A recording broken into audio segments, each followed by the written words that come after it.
Hello and welcome to my presentation as part of the ECU Education Assistant course. My name's Neil Barry and today I'll be taking you through some learning disabilities and how as an educational assistant I may be able to effectively support students with this. The Australian Curriculum Assessment Reporting Authority is the overarching body for providing a high quality curriculum for all students in Australia. All students are therefore entitled to be challenged. ACARA uphold the Disability and Discrimination Act of 1992, supporting students with a disability to access the curriculum. They create a level playing field for everyone. This also means that service providers must also support the rights and access of students with a disability. The same outlook is applied for gifted and talented students and those with English as an additional language or dialect. This is the essential structure for a diverse and equal student community. So what does it mean to have a learning difficulty? Mark Selkowitz says it is quite normal for a child to struggle during their foundation year. But after this period, they should attain a basic level of competence. The West Australian government says that it estimates around 20% of students enrolled in school are at risk of failing to meet an appropriate level of educational attainment as a result of learning difficulties. Academic skills and qualifications are important in today's highly competitive employment market. A learning difficulty makes achieving this much more difficult. There are two groups of learning difficulties. The first group is from the basic academic skills, which are reading, writing, spelling, arithmetic, and language, both comprehension and expression. The second group contains areas which are also vitally important but less understood: persistence, organisation, impulse control, social competence, and the coordination of movements. Specific learning difficulties, Mark Selkowitz says, that a specific learning difficulty is an unexplained condition occurring in a child of average or above average intelligence, characterized by a significant delay in one or more areas of learning.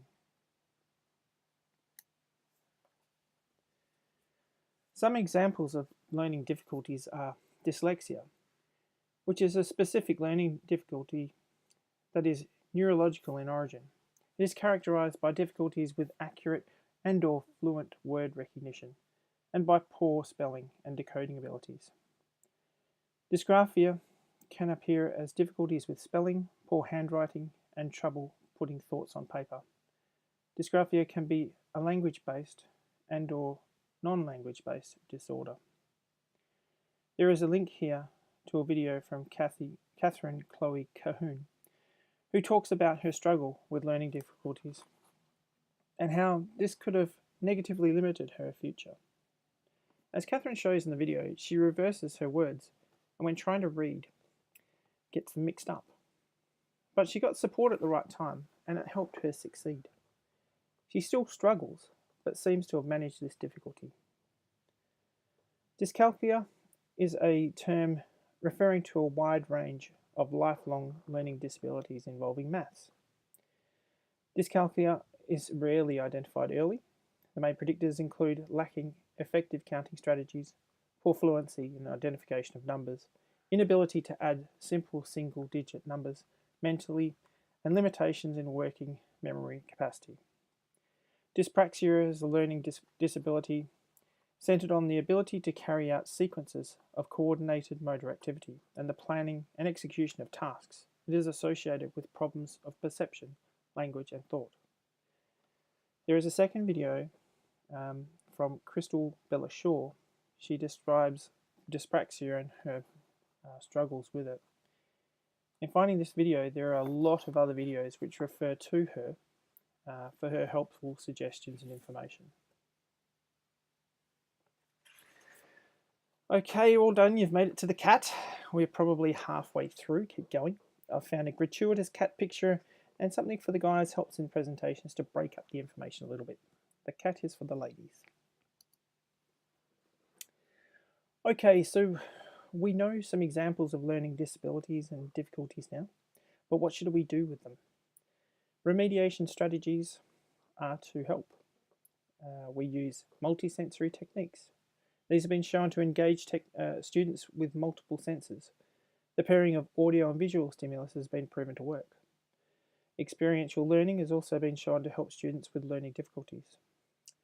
Demonstrating knowledge verbally, providing clear, simple instructions, structured tasks, and prepared worksheets also helps.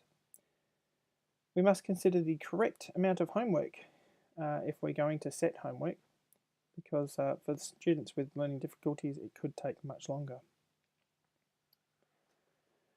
Okay, something for the guys here, but it's also a bit of a metaphor. We have all the parts that we need, so let's just try and put it all together when we consider learning difficulties.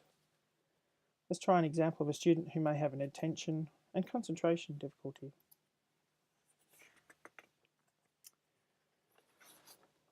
So, if the learning difficulty involves attention and concentration, we can use all the remediation strategies that we've talked about in slide 6. Multisensory, experiential, demonstrating, clear instruction, structured tasks, prepared worksheets, repetition and practice. But we can also try specific things like preventative and environmental adjustments. We can consider our teaching strategies to suit. As a teacher or an EA, we can develop a behaviour plan to try and implement student-focused adjustments. And we can positively track and map their achievements.